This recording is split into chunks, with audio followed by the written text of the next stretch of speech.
FAB intercepta avião que voava sem autorização em Roraima. Piloto foge após pousar a aeronave. E você vai ver também.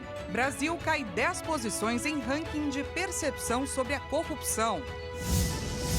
Reunião do Copom para decidir a taxa básica de juros começa hoje.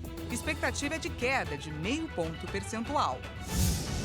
Prestes a completar 2 anos de guerra, secretário de Estado americano reconhece que situação na Ucrânia pode piorar sem o apoio financeiro dos Estados Unidos. Conflitos à parte, China e Estados Unidos se unem em luta contra o fentanil, uma droga potente e perigosa. Essas e outras notícias você confere a partir de agora. Olá, boa tarde para você. Seja muito bem-vindo a essa edição. Agora são 13h04. Chegamos ao vivo nessa terça-feira para te contar os assuntos que estão em pauta no Brasil e no mundo. Aproveite esses próximos minutos para se atualizar, ficar por dentro dos temas que estão em destaque. O Brasil caiu 10 posições no ranking que mede a percepção sobre a corrupção de 2023. O indicador foi divulgado nesta terça-feira pela entidade Transparência Internacional. O Brasil registrou 36 pontos e ficou na posição número 104. O Índice de Percepção da Corrupção mede como especialistas e empresários enxergam a integridade do setor público nos 180 países pesquisados. A nota vai de 0 a 100, onde 0 significa altamente corrupto e 100 significa muito íntegro. Quanto melhor a posição no ranking, menos o país é considerado corrupto. O Brasil ficou com a mesma pontuação da Argélia, da Sérvia e da Ucrânia. Entre os países das Américas, o Brasil ficou atrás, por exemplo, do Uruguai, que teve 76 pontos, do Chile, com 66 pontos, de Cuba, com 42 pontos, e até da Argentina, com 37 pontos. O Brasil ainda ficou 2 pontos a menos do que no ano de 2022 e também abaixo da média global, que está em 43 pontos. Essa é a segunda pior pontuação recebida pelo Brasil desde que o índice é calculado.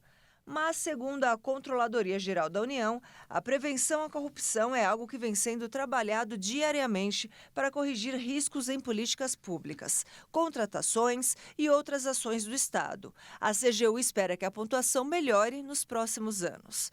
O país mais bem classificado no ranking foi a Dinamarca, com 90 pontos. A Somália recebeu a menor pontuação, com 11 pontos.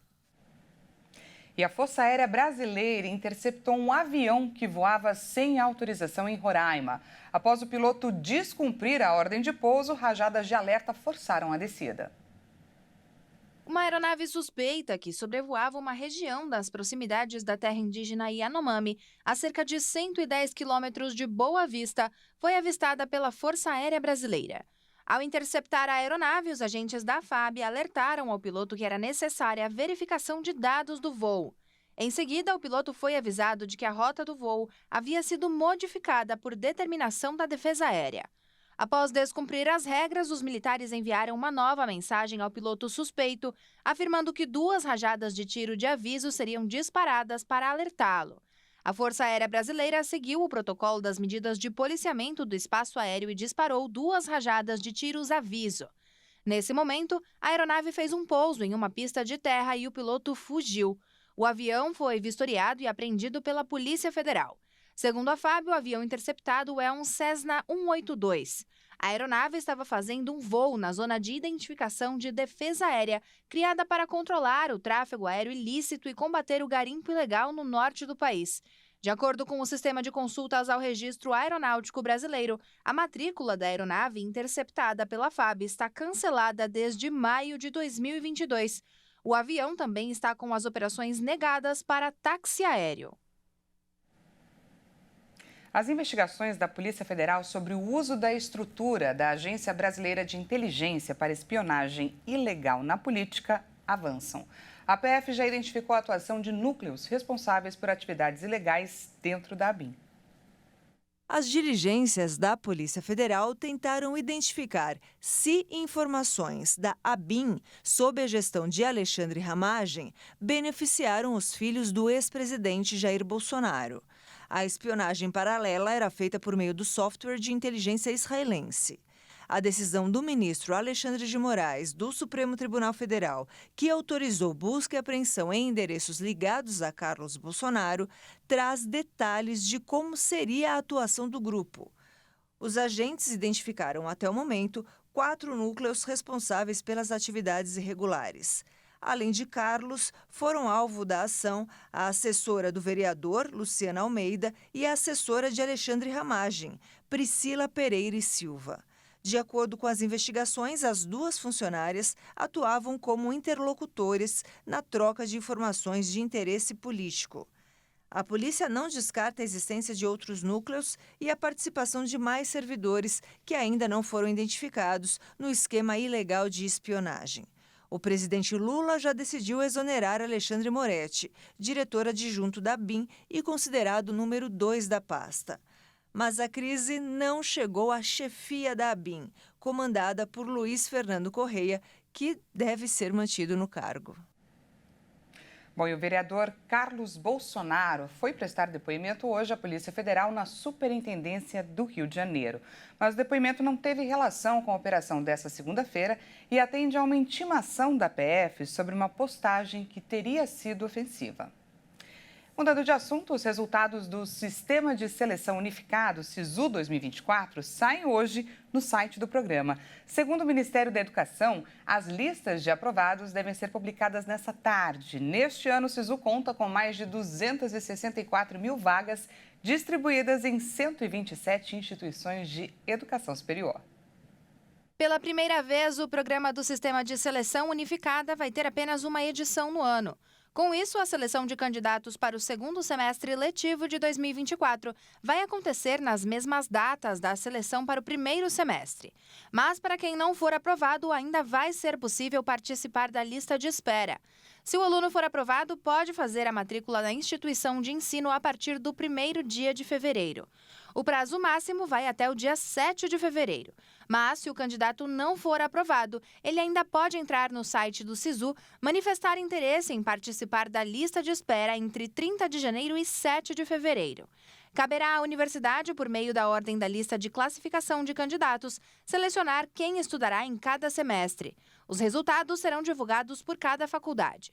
Para participar, o aluno precisa ter feito o Enem 2023 e ter tirado nota acima de 0 na redação. Treineiros não serão aceitos. No ato da inscrição, o candidato teve de selecionar até 2 opções de curso ou universidade, que puderam ser alteradas até o fim do prazo de inscrição. Valeram as últimas opções marcadas no sistema. O SISU também oferece vagas via lei de cotas para pretos, pardos, indígenas, quilombolas e pessoas com deficiência. Mas, neste ano, todos os candidatos disputam primeiramente as vagas de ampla concorrência.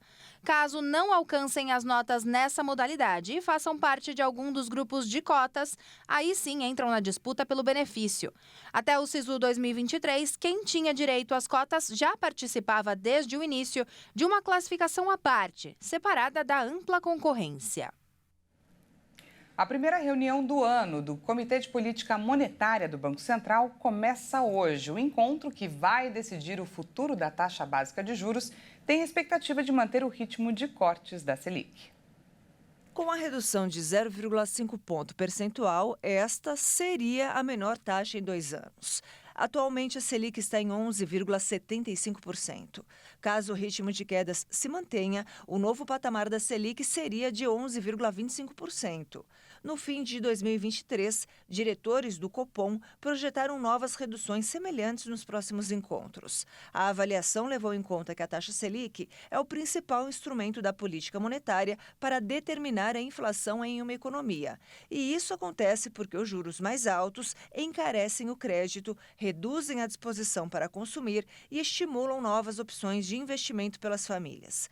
No ano passado, a inflação do país fechou em 4,62%, de acordo com o Índice Nacional de Preços ao Consumidor Amplo. O valor é 0,13 pontos percentuais abaixo do teto da meta, que era de 4,75%. Com a manutenção da queda do índice, a expectativa é de que a Selic mantenha o ritmo de baixa. Vamos falar agora um pouquinho de saúde. O número de casos de dengue em 2024 é quase 5 vezes maior em relação ao mesmo período de 2023. A gente destaca, então, a importância da vacinação contra a dengue, que deve começar em fevereiro para crianças e adolescentes de 10 a 14 anos. Segundo dados atualizados pelo Ministério da Saúde nesta terça-feira, o Brasil registrou nas 4 primeiras semanas de 2024 mais de 217 mil casos de dengue. O número é quase 5 vezes maior que o de notificações no mesmo período em 2023, 44.752 confirmações. O painel de monitoramento do governo contabilizou 15 mortes pela doença neste ano e 149 óbitos seguem em investigação. O período do ano com maior transmissão é justamente nos meses mais chuvosos de cada região, geralmente de novembro a maio. Em dezembro do ano passado, o Ministério da Saúde anunciou a incorporação da vacina da dengue Qdenga ao Sistema Único de Saúde, o SUS.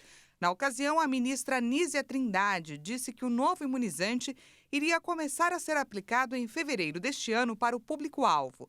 Na última semana, o Ministério da Saúde divulgou a lista das cidades que vão receber o imunizante. Ao todo, foram incluídos cerca de 500 municípios de grande porte em 16 estados. Com poucas doses disponíveis, o governo definiu um público-alvo para ser vacinado, adolescentes de 10 a 14 anos. Segundo o Ministério, eles respondem pelo maior número de internações pela doença. A vacina contém vírus vivos atenuados e induz respostas imunológicas contra os 4 sorotipos do vírus da dengue. O imunizante é aplicado em um esquema de 2 doses, com um intervalo de 3 meses entre as aplicações. Agora, 1h15, a gente vai para um rápido intervalo e na volta você confere.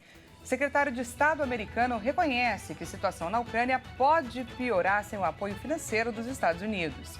E ainda, China e Estados Unidos se unem em luta contra o fentanil, uma droga potente e perigosa. A gente volta já já, não perca!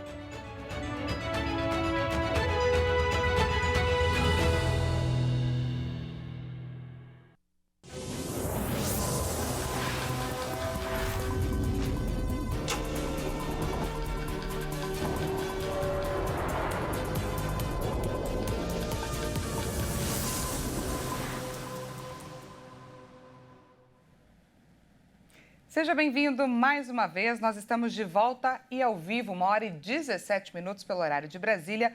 Voltamos com os destaques internacionais dessa terça-feira para você. O secretário de Estado americano, Antony Blinken, alertou que após quase 2 anos da guerra na Ucrânia, os avanços de Kiev estão em perigo, estão em risco se os Estados Unidos não renovarem o seu apoio financeiro. A fala acontece durante visita do chefe da OTAN a Washington para defender a continuidade desse investimento. That supplemental, we're going to be sending a strong and wrong message. Sem esse suplemento, enviaremos uma mensagem forte e errada aos nossos adversários de que não levamos a sério a defesa da liberdade e da democracia. Irá simplesmente reforçar em Vladimir Putin a ideia de que ele pode, de alguma forma, prevalecer contra a Ucrânia e contra nós. Precisamos ter certeza de que isso não vai acontecer. It's not going to be the case. We have to make sure that it's not the case. Os Estados Unidos enviaram bilhões de dólares em ajuda à Ucrânia desde o início da invasão russa em fevereiro de 2022, mas o crédito se esgotou no final do ano passado. A oposição republicana no Congresso exige um endurecimento da política de imigração e um maior controle na fronteira com o México em troca da aprovação de mais dinheiro para a Ucrânia.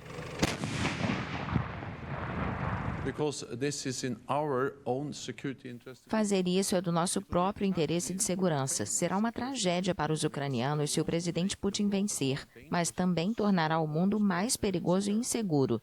Vamos encorajar outros líderes autoritários, não apenas Putin, mas também Coreia do Norte, Irã e China a usarem a força.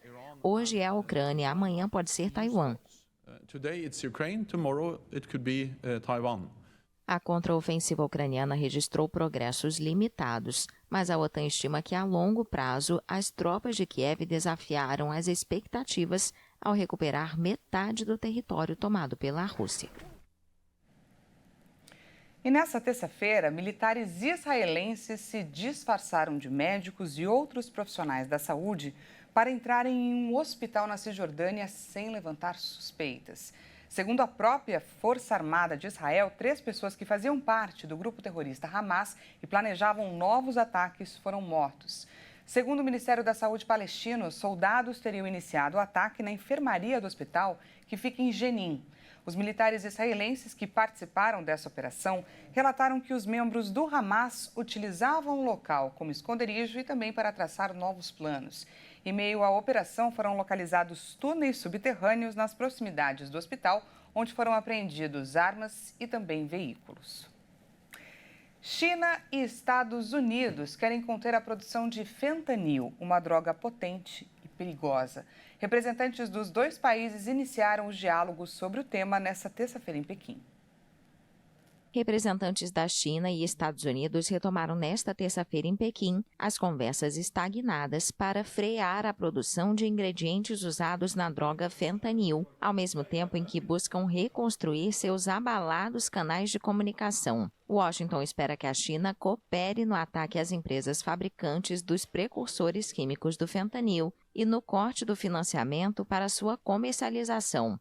A delegação americana em Pequim é liderada pela conselheira adjunta de Segurança Interna e inclui altos funcionários dos departamentos de Estado, Tesouro, Interior e Justiça.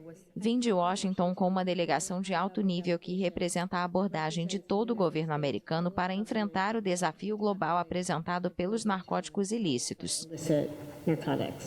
O fentanil, um opioide sintético várias vezes mais potente do que a heroína, causou uma epidemia de dependência nos Estados Unidos, com 100 mil mortes anuais por overdose, até se tornar a principal causa de mortes entre pessoas com idades entre 18 e 49 anos, segundo as autoridades norte-americanas. O ministro chinês da Segurança Pública, Wang Xiaohong, disse que a criação de um grupo de trabalho antinarcóticos China e Estados Unidos representa um importante entendimento comum alcançado pelos presidentes Xi Jinping e Joe Biden em sua reunião de novembro passado em São Francisco. Os Estados Unidos afirmaram que vão fornecer uma plataforma para facilitar a coordenação destinada a atacar a produção ilegal, o financiamento e a distribuição de drogas ilícitas.